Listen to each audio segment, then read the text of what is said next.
प्रिय मित्रों नमस्कार। आज के सत्संग में बाबा कबीर का सुंदर पद ले रहे हैं, जिसमें वो बड़ी अद्भुत बात करते हैं। कहते हैं कि है कोई संत मिले ये अवसर, अपने नगर बसाऊं हो।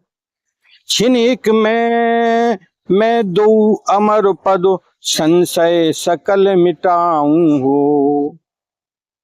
है कोई संत मिले यह अवसर। कहते हैं कि जीवन का ये जो अद्भुत भाव है, इसको हम कैसे जानेंगे? क्योंकि ये जो जीवन की भूमिका है, ये मौका मिला हुआ है, और अगर ये निकल गया तो अगला जीवन क्या होगा कोई पता नहीं। किस योनि में हमें जाना पड़े, और मृत्यु का जो अंतिम क्षण है, उस क्षण हमारे अंदर क्या विचार चल रहा है, ये थोड़ी कोई हमें जानकारी हो पाएगी। ये तो मनुष्य का जो जन्म मिला है, ये तो प्रभु की अद्भुत कृपा है, अहेतु की बिना कारण की कृपा है जो मनुष्य जीवन मिल गया। और इसका अगर सदुपयोग नहीं किया तो फिर भैया पश्चाताप ही लगेगा। अगली योनि क्या होगी इसका कोई पता ठिकाना नहीं है। और इसी बात का संदर्भ करते हुए बाबा कबीर बड़ी सुंदर बात कहते हैं कि है कोई संत मिले ये अवसर, अपने नगर बसाऊं हो। अपना नगर कौन सा है? सच्चित आनंद स्वरूप हमारा नगर है, जिसमें देखो बाबा तुलसीदास जी भी कहते हैं कि ईश्वर अंश जीव अविनाशी, चेतन अमल सहज सुख राशि। हमारा जो जीवन है वो कैसा है? ईश्वर का अंश है, और वो भी चेतन है, जिसमें कुछ मिलावट नहीं है, जो सहज आनंदमय है। लेकिन हम इस बात को नहीं जान पाए, इसलिए हम अपने को गलत मानकर बैठ गए। हमने शरीर से अपना तादात्म्य बना लिया। और बाबा कबीर कहते हैं कि भैया अब तो अपने विवेक को जागृत करो, और ये मौका मिला है तो क्या है कि हम किसी संत की शरण चले जाएं, अवसर का उपयोग करें, अन्यथा फिर पश्चाताप करना पड़ेगा। अपने नगर बसाऊं हो। अपना नगर है सच्चित आनंद स्वरूप। हमारा ये भाव अपना स्वयं का है, इसलिए हमें चाहिए कि हम अपने इस जीवन का लाभ ले पाएं। कैसे मिल सकता है? छिन एक में मैं दो अमर पद, संशय सकल मिटाऊं हो। ये जो हमारे जीवन में अमर पद पाने का जो संदेह है, ये भ्रम है। और पाना कहाँ है भाई? हम स्वयं हैं, परमात्मा के अंश हम स्वयं हैं, कोई अलग थलग थोड़ी है।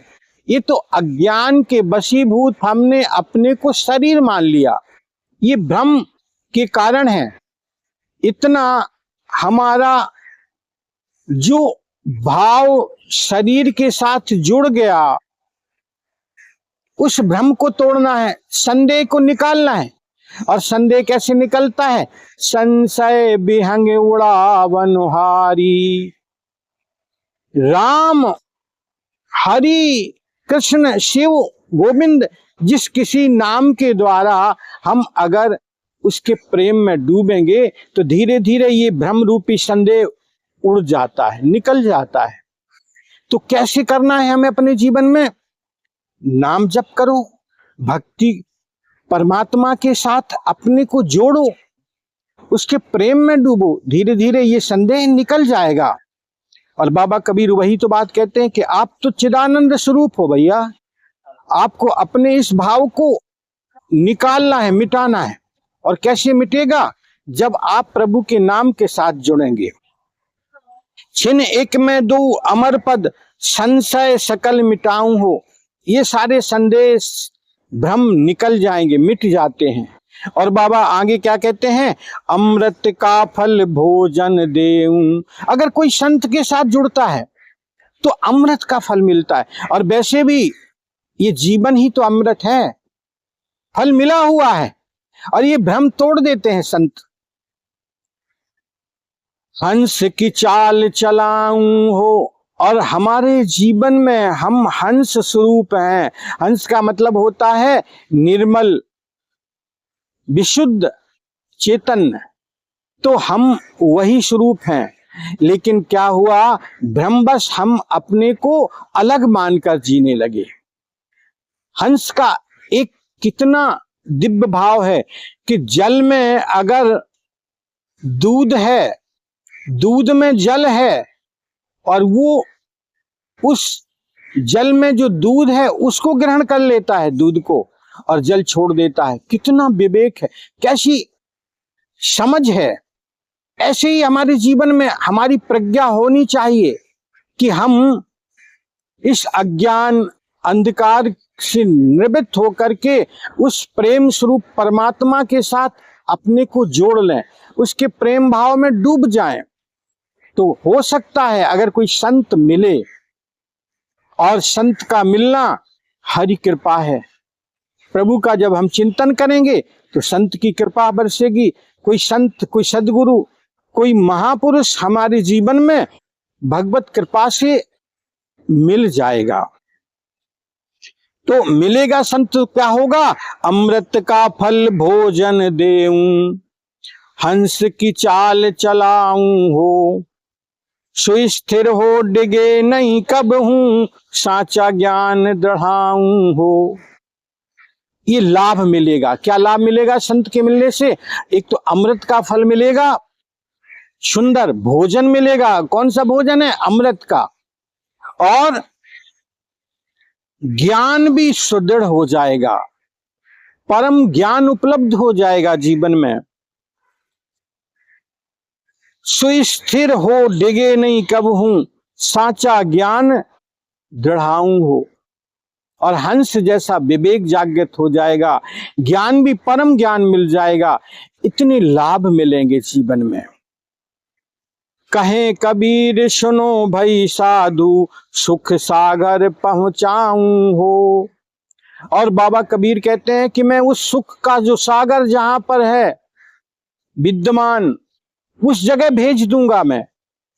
संत की जब कृपा होगी तो सुख सागर तो हमारे अंदर ही विद्यमान है। और जब विवेक जागृत हो जाएगी, समझ आ जाएगी, तो हम आनंद स्वरूप पहले से ही है। ये भ्रम तोड़ देंगे संत महाराज। सदगुरु की कृपा से ये भ्रम निकल जाता है। बेगमपुर के राज कराऊं, अमर पटा लिखवाऊं हो। और बेगमपुर यानी जो परम ज्ञान का भंडार है, जो परम आनंद स्वरूप है हमारा, जो हमारा परम आधार है, वो जगदीश, उसमें हम पहुंच जाएंगे, प्रतिष्ठित हो जाएंगे। तो जीवन का सबसे बड़ा लाभ यही तो है भाई। हम अपने को अज्ञान से, अंधकार से, ईर्ष्या से, द्वेष से, राग से, इन भावों से अपने को जोड़ लेते हैं। इनसे हम ऊपर उठ करके परम आनंद को उपलब्ध हो जाएंगे। तो मित्रों, इस बात की हमें फिक्र करना है कि अपने जीवन में ऐसा कोई महापुरुष आ जाए। और वो भी आएगा कैसे? जब हम हरि सुमरन करेंगे, चिंतन करेंगे, प्रभु के प्रेम में डूबेंगे, उसके प्रेम भक्ति में डूबेंगे, तो धीरे धीरे ऐसा योग बनने लगेगा। और जीवन का ये सत्य है, ये जानना पड़ेगा, क्योंकि ये जो अवसर मौका मिला हुआ है ये बार बार नहीं मिलता है। अवसर बार बार नहीं आवे, चाहे तो कर ले कमाई। कौन सी कमाई करना है? उस नाम धन की कमाई करना है। उस प्रेम स्वरूप, उस आनंद स्वरूप परमात्मा के प्रेम भाव में हमें अपने को जोड़ना है, डूबना है उसके भाव में। और कैसे डूब सकते हैं? जब हम आनंद स्वरूप में प्रतिष्ठित हो जाएंगे। हमारा जो स्वरूप है भाई, ये कोई इस शरीर का भाव नहीं है। इसके अंदर जो सच्चित आनंद चेतन ब्रह्म विराजमान है, उसको जानना है। और उसको जब जान लेंगे तो परम आनंद में डूब जाएंगे। तो मित्रों, इस बात को समझिएगा और अपने विवेक को जागृत करके उस प्रभु के प्रेम भाव में डूबकर आनंद को पहचानिएगा जी। हरिओम तत्सत।